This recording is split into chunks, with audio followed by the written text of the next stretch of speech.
En este lugar le cortaron la cabeza al último maestre templario inglés. Bienvenidos a la Torre de Londres.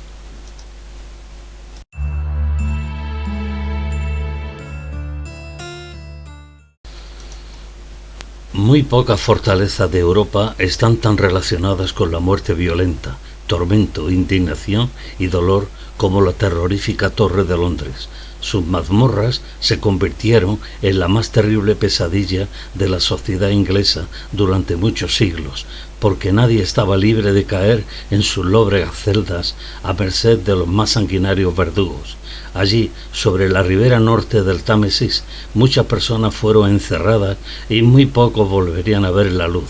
Las ejecuciones, casi siempre por el procedimiento de la decapitación con hacha, se realizaban en las cámaras de tortura interiores si los condenados pertenecían a las clases nobles, pero si se trataba de un plebeyo, su muerte se convertía en un macabro espectáculo para los numerosos curiosos que, en el patio exterior de la fortaleza, no se perdían ninguna ejecución. La Torre de Londres, puente de unión con la City londinense, es sin duda el edificio más antiguo y emblemático de la capital británica. Fue castillo medieval, residencia real, tribunal de justicia, prisión de Estado y finalmente museo. Pero esta espeluznante ciudadela ha sido sobre todo una gran mazmorra cuyo conjunto ocupa una superficie de 4,9 hectáreas. Dada su estratégica ubicación a pocos metros de la Tower Bridge, desde hace más de 20 siglos, ha conocido la imparable fiebre constructora de fortificaciones militares. Se mantiene todavía la tradición popular que asegura que quien gobierne la torre no solo dominará Londres, sino también toda Inglaterra. El primer recinto fuerte se lo debemos a los britanos, los primitivos pobladores de la región. Los romanos, tras la conquista de Inglaterra, levantaron otra fortaleza sobre la anterior celta, de la cual aún se conservan importantes testimonios. Un recinto que sería ampliado por el monarca Alfredo el Grande, llamado el padre de la nación inglesa, en el siglo IX, para defenderse de los ataques vikingos daneses. 2 siglos después, con la victoria de Guillermo el Conquistador sobre el monarca sajón Harold II, la Torre de Londres sería ampliada tomando un diseño normando en su sólida estructura a partir de la Torre Blanca del interior, realizada por centenares de pesados bloques de piedra traídos desde las canteras de Etretat. La Torre Blanca es, por lo tanto, la parte más antigua de esta singular fortaleza.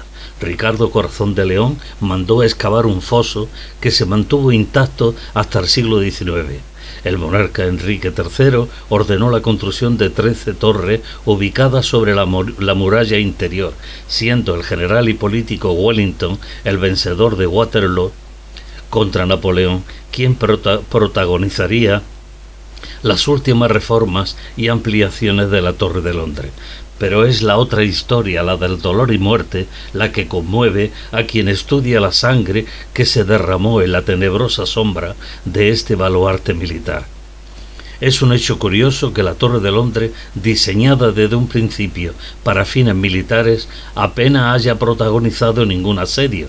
La Torre de Londres no tardó en convertirse en un lugar terrorífico como prisión estatal y escenario al mismo tiempo de escalofriantes ejecuciones, muchas de ellas sin juicio previo.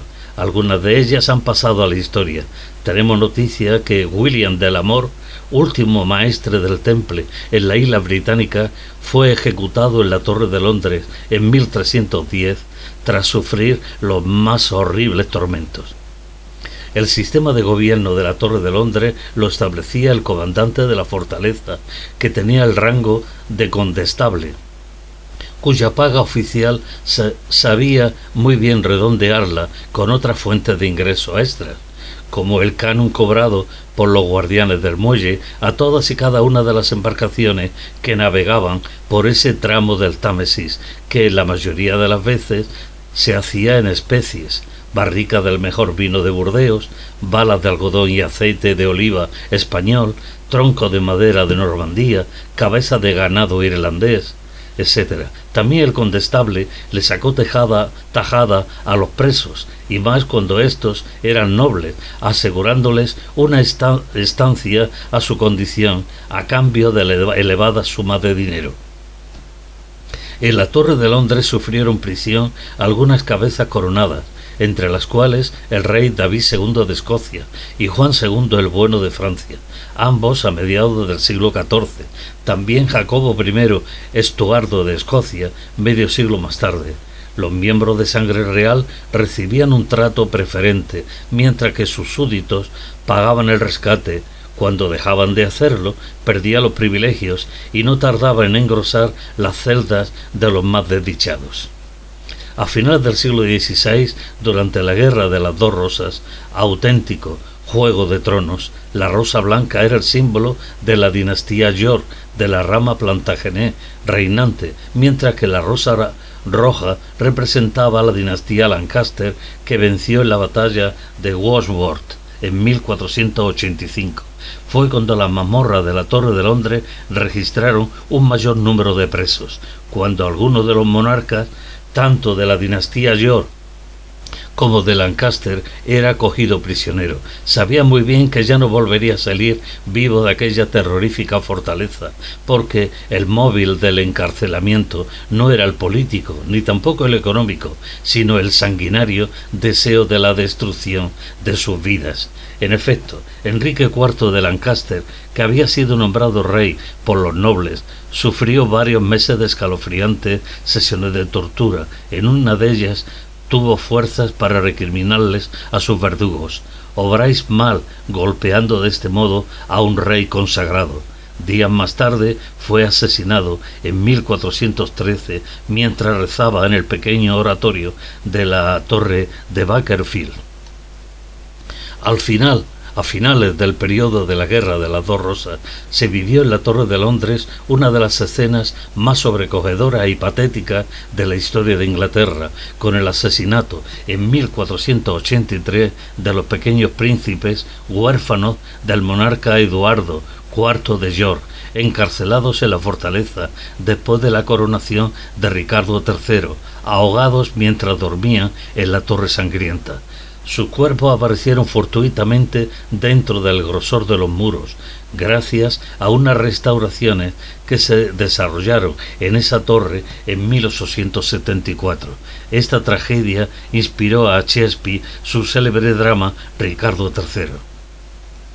La siguiente etapa, el periodo Tudor, fue todavía más sangrienta en la sobrecogedora historia de esta fortaleza. El monarca Enrique VIII no tuvo ningún reparo en enviar al verdugo a cualquiera que le molestara, incluso sus propias esposas, dos de ellas, Ana Bolena y Catalina Howard, segunda y quinta esposa respectivamente, acabaron sus días en 1536 y 1542.